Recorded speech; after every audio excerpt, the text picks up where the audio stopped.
Ooh, very windswept hair and not great lighting, but this is what we have.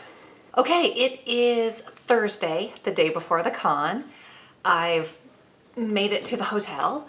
I've hung up my costumes because, yes, they are going to need to hang for a while to try to de-wrinkle.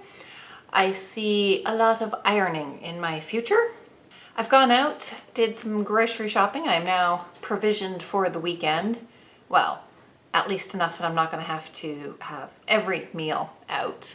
I think the only other things that I need to do today, really, other than trying to connect with friends that are here, is to iron, look over the con schedule, figure out what I want to do each day, and do last minute costume construction work. I'm going to put up my feet, watch some videos, and do some crocheting. Good morning. It's Friday, day one of the con. I'm in costume. Life is so good. I just got back from the con suite where I had my breakfast. Friday schedule of events. There's not too much happening today. Looks like starting about noon is when they have their first panels, which is my first costume con. I've been to that panel before. I think I might have been to it a couple of times actually. It is one of the first panels of the con, and if there's nothing else to do, why not go? So I might go to that. Then there are 3 others that I'm like, I really want to check these out. And then I've starred another one that, if I'm not really interested in what's happening in the one panel, I might go to that. So we have The State of the Big Four, Vogue, McCall's, Butterick, and Simplicity. And I'm probably going to butcher her name, with Andrea Shui? Editing Carrie here. Her name is Andrea Shui. She makes wonderful patterns. Archives video presentation. So Costume Con has its own archive where they've kept photos, videos, documentation from all of the costume cons, and they share it with people. The panel I'm really excited for today, though, is the real knitwear of the 18th and early 19th centuries. I want to get into more historic costuming to be able to incorporate that into my history bounding style, plus the whole VAD uniform, learning to knit to make stockings for that. So for today, all they have are panels from 12 until about 5:30. Then they have a break. After that is when the evening events start, and they call it the Friday Night Social. It'll be in one of the ballrooms, there'll be food and people can mingle and do things. And the entertainment for the evening, okay, traditionally it is predominantly the single pattern competition. The single pattern competition, they give you, well in advance, 2, 3 different patterns, and you can choose one, make something from it, and do something interesting with it. Or you can take elements from all of them to make something else, or adapt a pattern. The idea is, though, that it's identifiable that, oh, you used that pattern. It's definitely very identifiable that my fantôme historique, which of the single patterns I used. The competition is a simple fashion show format. You don't get to do skits or choose your music. It's just they have set music playing in the background. You walk sometimes on stage, do your poses, do your turn, do your little turn on the catwalk, and then you exit the stage. Or sometimes it is more like a runway through the ballroom. I've seen that done as well. And then of course, you know, they hand out prizes for the costumes that the judges like. This evening, though, is a little different. There are actually 2 competitions happening tonight. Both of these competitions were events that were canceled 2 years ago in Costume Con 38 in Montreal. We were there in Montreal when, you know, everything had to be shut down due to COVID. So tonight, they are doing both the Future Fashion Folio and the single pattern from 2 years ago. 2 years ago, I made costumes for both the Future Fashion Folio and the single pattern. So I have to do a quick change tonight. But they're prepared for that, so that'll be good. The Future Fashion Folio is a competition in 2 parts. First, people draw designs for different costumes or, as the title implies, future fashion. There are designs for day wear, evening wear, formal wear, royal wear, fancy dress, uniforms. 2 years ago, the Future Fashion Folio included a design by Gaëlle Blanchette. And as soon as I saw it, I fell in love with it and knew I had to make it. 15th century Gryffindor gown. And that took me down a rabbit hole of historic costuming, a very different kind of historic costuming. Actually thinking about historical accuracy, even though obviously Harry Potter verse is not exactly historically accurate, but it excited me to make an actual kirtle gown, to know how should this be patterned? Why are some of the things the way they are? What should I be wearing underneath it? How should I do my hair? And I actually have hair long enough that I don't have to wear a wig anymore. I can use my own hair. Okay, sorry, off track. Future Fashion Folio. So designers make designs, submit it to the competition. The judges look at them and decide which ones they want into the published folio. From there, of course, they choose winners.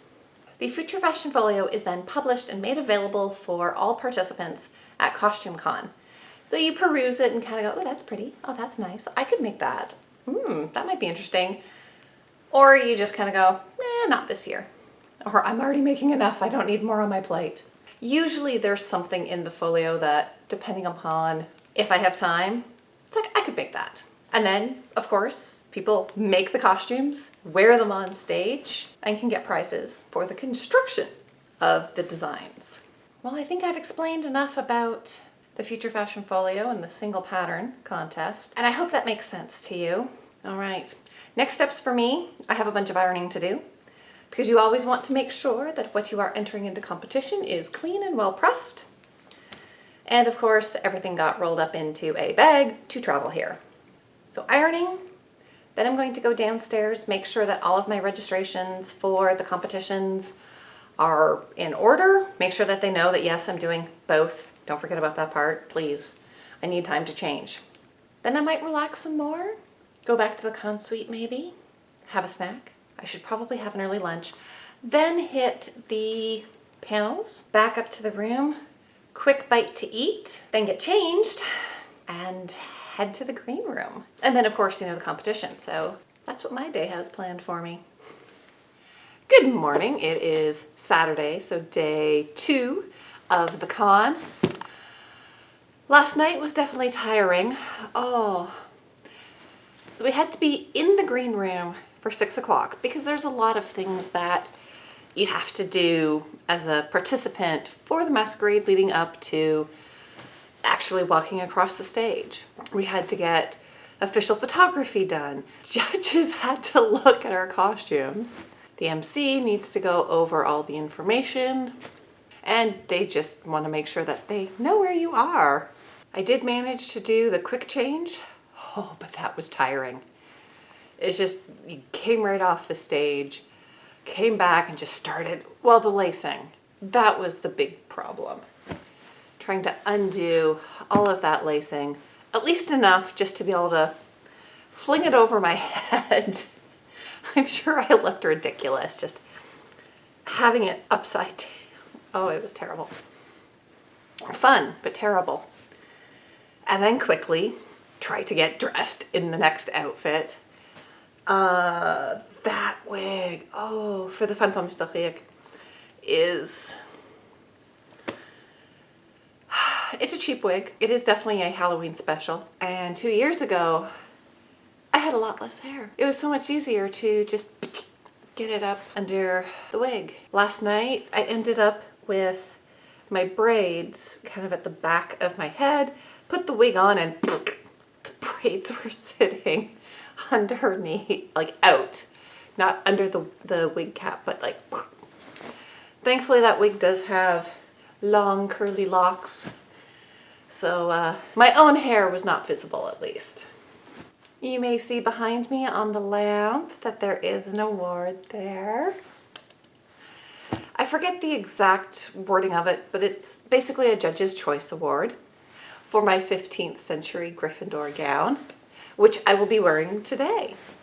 After the masquerade, they opened up the con suite. They had food and drinks. It was wonderful. Today, this may not look like a huge schedule, but you do have to realize most of these are a minimum of 1 hour and 15 minutes, not just 45 minutes, like a lot of conventions. And yes, it is a much smaller convention, but it makes it a more intimate convention. And the focus, the emphasis, okay, sorry, correction. CostumeCon is not a convention, it's a conference. The focus is on learning. My first CostumeCon that I went to had an hour-long lecture about that brief period in Victorian fashion when you went through the 3 bustle eras. Today what I'm looking at, I think I will be going to modifying existing garments. I think that's probably a really good one since I do like to thrift. Then probably basic elements of design. I do like to design some of my own original costumes. Storage and organizing your costumes. Organization is always a good thing in my life. Then I think I will take a break for lunch. Ooh, at 3, antique and vintage sewing machines. Useful tool or expensive obsession. And then finishing off with things on your head, wigs to hats. Just something interesting. Then again, that's the end of the programming for the day. That gives people time to have a quick bite to eat. The participants for the sci-fi and fantasy masquerade to get ready go to the green room. And then I can't remember exactly what time this evening the masquerade is, but that's the big thing tonight. Good morning. It is Sunday morning. It is no longer ridiculously early. I did not film first thing when I woke up because I had to be in the green room at 8 o'clock in the morning for the Future Fashion Folio for CostumeCon 40. Yes, I entered, like I did the Future Fashion Folio for both the canceled con and this year. So yes, I finished my Lolita Goth kilt, even have the little bat, and they ran through the competition. So there was both Future Fashion Folio and single pattern for CostumeCon 40 this morning. Yeah, I won an award this morning. They kind of went through the awards. I'm like, oh, okay, that's nice. And they were like, oh yeah, we have one more award left. Best in show. Me with this. I will show you later. I'll stand up and show you.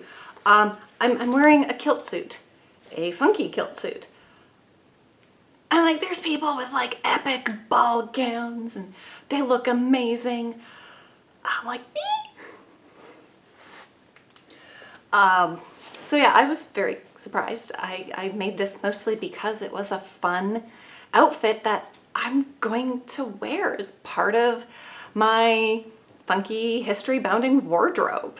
Okay, what else is happening today? So I think in terms of panels today, at 12, I might hit costuming outside your comfort zone, because why not? Then we have a bit of a break. Presentation skills in 1 minute or less. Yes, I definitely want to go to that one. Even though I think I've done fairly well this weekend in terms of my stage presence. For the World War I St. John Ambulance VAD uniform, I want to tell more of a story, more of a presentation instead of just doing a fashion show runway presentation that I walk on stage with some attitude, boop-a-doop, and leave. Which is what I've done today. And people have commented to me that I've done that very well, in character. But for a historic costume, usually you're telling more of a story. You have an entire minute and you provide the music. I'm not sure yet what I would want to do on stage. I have some ideas, but nothing's really grabbing me for that yet. Then later in the afternoon, fantastic tiaras and how to wear them. Not that I'm a big tiara person, but okay.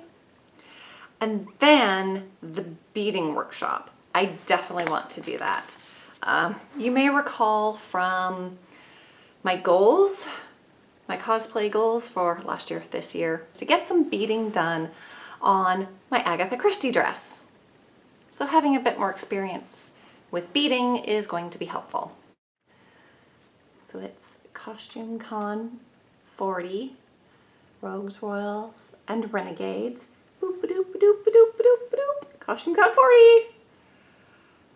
Best in show.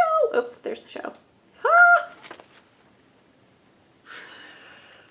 Still in a little bit of shock about this.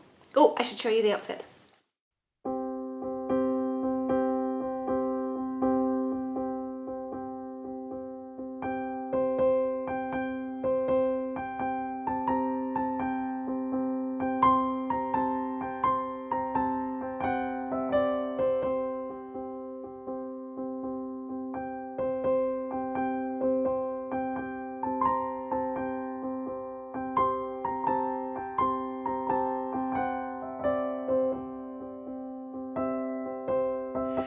It's Monday, day 4 of the con, and it's the last day.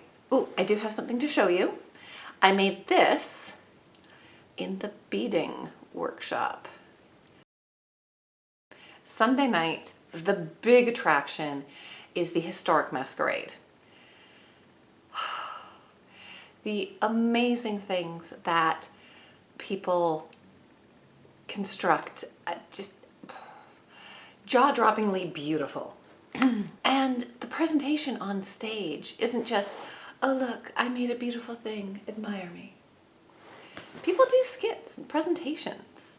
My favorite was looking from about 1860s, the evolution of how material from a dress got recycled.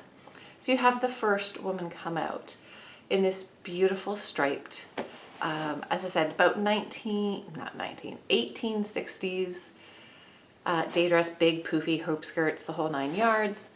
And then the story goes that her daughter, granddaughter, can't remember which, used the material to make another dress to move somewhere.